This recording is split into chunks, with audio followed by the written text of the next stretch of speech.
Hello, I'm Peyton Squires, and I'm the host of the podcast. This podcast is for those who are dissatisfied with where they are at in their life and career currently. I used to be one. When I got out of college with my master's degree, I started working in banking. I eventually moved to a Fortune 500 company. I quickly found out being an employee was not for me. I was bored out of my mind and did not like it whatsoever.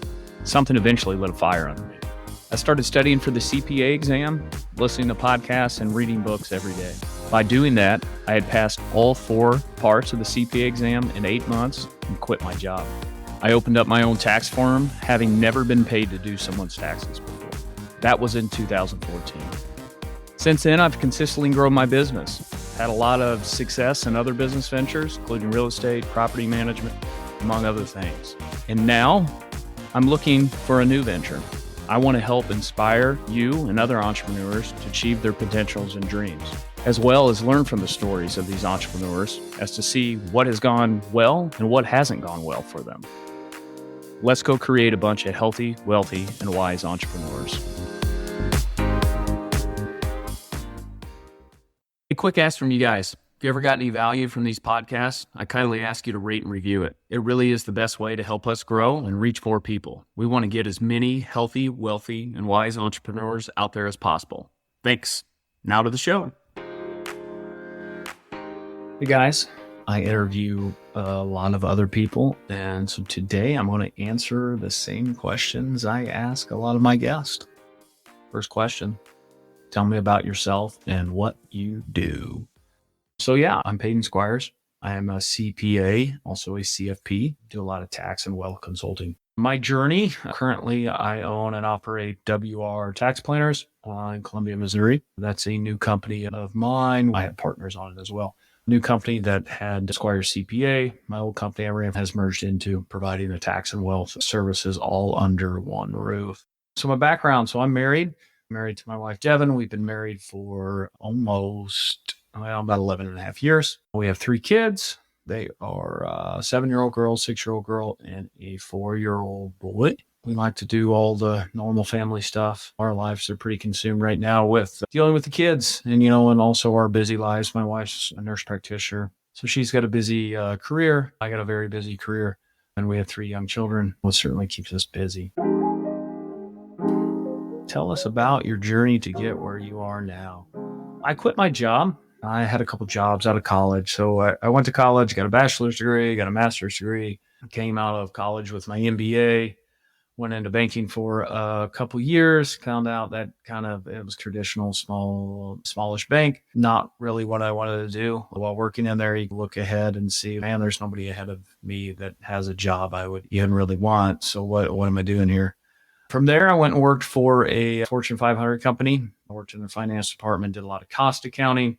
We manufactured all kinds of frozen food products. And, I was the guy counting the carrots, making sure we didn't use too many carrots or peas in the pies, and just tracking the cost for all those items.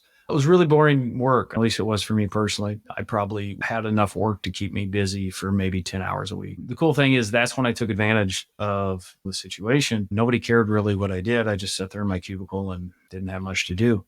So I decided to take the CPA exam. So I spent 8 months working at that job, listening to audio basically daily for hours at a time to pass the CPA exam. So I took all 4 of them, passed all 4 of them in 8 months, which was pretty quick to do that. From there, I quit my job. I opened up my own accounting practice, which was the plan. I had 0 public accounting experience. I had not filed a single tax return for anybody before then. So I decided it would be a great job to open up my own tax firm from my living room in small Lafayette, Missouri. But it turned out to be one of the best decisions I've ever made in my life. I slowly grew the business. I was lucky enough to have a guy in the area that was retiring, small book of business. A lot of the clients, they came on with me. It was by no means a large book of business, but it was something enough to make me willing to take the jump. So started the business, started running it. It wasn't until my 3rd year in business where I made as much money as I was making when I quit my job.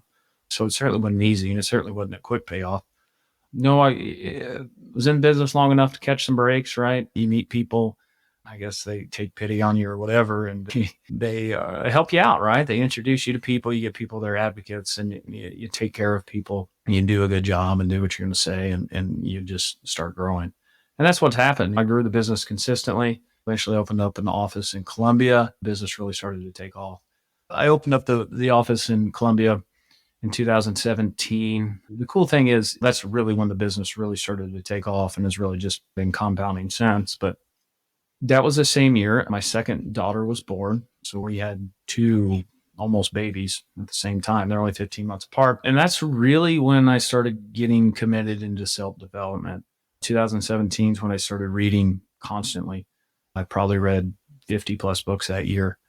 And it really started me on my growth journey. I read everything from real estate investing to just mindset stuff on how to be more positive and things like that. So that I really credit with my career taking off. I think I really started the process of becoming more and more self-aware, which allows you to operate in the world just so much easier. Next question. What's your superpower? I've had people tell me my superpower is to take complex things and simplify them, or to explain them in a simple way, especially around financial concepts. I've been in literally thousands of meetings with entrepreneurs talking about their business and the tax situations and the financial situations that I've had to explain these things and teach these concepts so many times. You get really good at distilling it down to what's the important information, and also being able to explain it in several different ways that if you can explain it enough different times that the person across from you can understand it. So I've gotten really good at that. I've gotten really good at just communicating with people in a one-on-one fashion around sensitive topics. And, as an accountant, like a lot of what we do is counseling, man. A lot of counseling. You get drug into all kinds of situations, both good and bad. And you're almost an emotional counselor in a lot of ways, or at least the best advisors are counselors for sure, and teachers. So I think that's my superpower. What's the best decision I have ever made?